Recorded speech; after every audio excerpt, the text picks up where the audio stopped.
Good afternoon, everybody. Welcome to your Rangers Review News Bulletin on this Tuesday afternoon, the 16th of September. I hope you're all well, whatever you are up to. Lots of news doing the rounds with regards to Rangers. Where shall we start? We'll kick off with Saturday.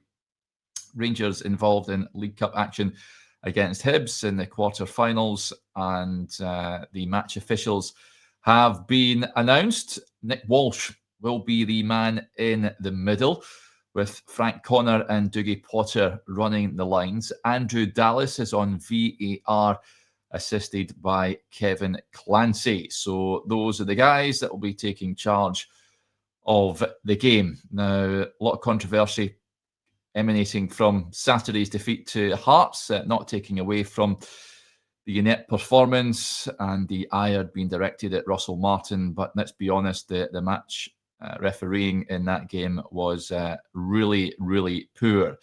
Nick Walsh, you may remember last season, controversially, the man in the middle at Tannadice when he sent off Mohamed Diamandi, a decision that was later rescinded. He was also the man in the middle at Easter Road when Nico Raskin's goal, well, should have been a goal, wasn't given at the end of last season as well. So, he has history with regards to Rangers. Let's hope that we're not talking about him come the end of the game on Saturday, but he is going to be in the middle officiating that game. Now, moving on from that, and a piece we discussed on the show this morning relates to these two men here. Russell Martin and CEO Patrick Stewart, the Rangers supporters group, the Union Bears, released a statement last night. I read it this morning on the show, folks, but if you missed that, then this is what it had to say. They don't mess about. They said, the Union Bears stand with fellow fan groups and the wider support in demanding the immediate removal of the Rangers management team and CEO. Russell Martin has shown beyond doubt that he's not capable of leading Rangers Football Club. The performances under his management are a disgrace to the standards this club was built on.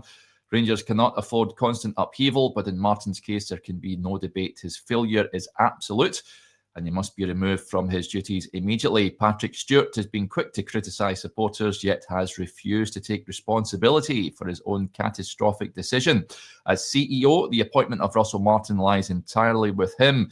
The failure proves he is unfit to lead Rangers. His position is untenable, and he must be held accountable. The new owners must act quickly and decisively. If they do not, they will leave the support with no option but to act. Rangers must have a management team and a squad capable of delivering success worthy of our history and our support. A series of protest actions have already been planned, beginning with Saturday's match. Unless changes are made before then, these actions will be made known to the wider support. So there you go, folks. That is what the Union Bears had to say on the current situation at Ibrox. They want Russell Martin removed alongside the CEO, Patrick Stewart. We discussed the statements and the situation at length on today's show. But Russell Martin, as we reported on Sunday afternoon, Chris had the piece on the website. He retains the support of the board at this moment in time. Is that the right call? Well, it's on Andrew Kavanagh and Parag Marathi, the 49ers enterprises. They seem to be the only ones that see a bright future under Russell Martin with Rangers. Josh has the great piece on the website this morning, folks. Do go check it out, where he shows the data, which doesn't make good reading, you've got to say, with regards to the XG and the chances, or the lack of chances, that Rangers are creating at this moment in time. Certainly not backing up Russell Martin, that's for sure. Moving on from that, and an interesting piece on this chap here. Sure would like to see him back in the midfield on Saturday. That is Nico Raskin. His best friend in football is revealed. There is a lot of transfer interest in the Belgian. His best mate in his homeland, Walid Sharif, who plays for the lower league club RJSK Krasny, believes that Raskin won't be short of options if he decides to leave Ibrox. He said, "We've known each other for over 10 years, as we're all from Warren. Hopefully that's how you pronounce that. Apologies if you're from that neck of the woods, folks, and I've butchered that town name. He said, Nico has come to see me play several times. We have lots in common, such as our interest in combat sports. Football is a very strange environment. It's not always the best players who are at the top of the bill. Nico is proof of that. At Rangers, his career trajectory is exceptional in any case, and I know there is a lot of interest around him. He has a bright future ahead of him, whatever happens. So that is what Nico's best friend had to say on him. That's another circus surrounding the club at the moment, isn't it? The Nico Raskin situation. Russell Martin confirmed on Friday that it wouldn't be part of the squad in Saturday's game. He watched on from the stand.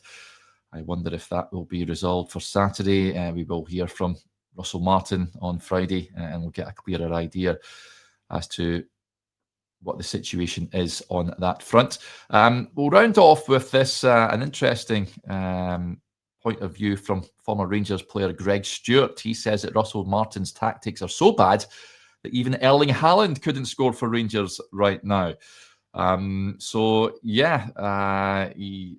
Stewart has been speaking. Of course, it was part of that last title-winning side, the 55 squad. He said, I'm seeing a team here that are making X amount of passes at the back. I've never seen a game of football where the centre-halves and the goalkeeper are having more touches than attacking players. Who's the best striker in the world? Erling Haaland. He'd struggle in this team because there's no service to the striker. Bojan Miovski has been doing absolutely nothing in his 2 games so far because he's getting 0 chances. For me, if you can pass forward, you need to pass forward. But I'm watching this Rangers team go sideways. There's no options. It looks like 4 players playing against 11 when they go forward. Can't disagree with anything that Greg Stewart had to say there. Thought he was a decent player in his day. Greg certainly contributed more so off the bench than anything else. But there is an argument, and I mentioned this on the show with Chris on Monday. He's a big Rangers fan, is Greg Stewart. I don't think there is enough of those sort of characters in that dressing room right now. I think that is severely lacking. I'm not saying going in and flood the squads just with Rangers supporters, but I think it wouldn't be bad if you had a scattering of Rangers fans in there, and good players as well. I'm sure you can go and find guys that would contribute to the cause. And as Neil Warnock famously said, that would die for 3 points. That is what the Rangers fans are looking for, guys that will go out there and give it absolutely everything for the cause. So, that was Greg Stewart speaking on the situation. Can't disagree. I don't think Erling Haaland would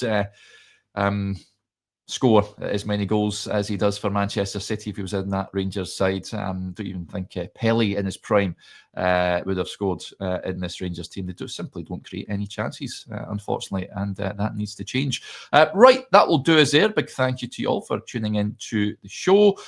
We will be back again tomorrow morning, 9:30 as ever. Blair will join me on the programme, so we hope you can join us for that, folks. Remember, hit that subscribe button, hit the notification bell. You'll never miss a video when we go live. Enjoy your Tuesday, whatever you're up to, and we'll chat again soon. Bye for now.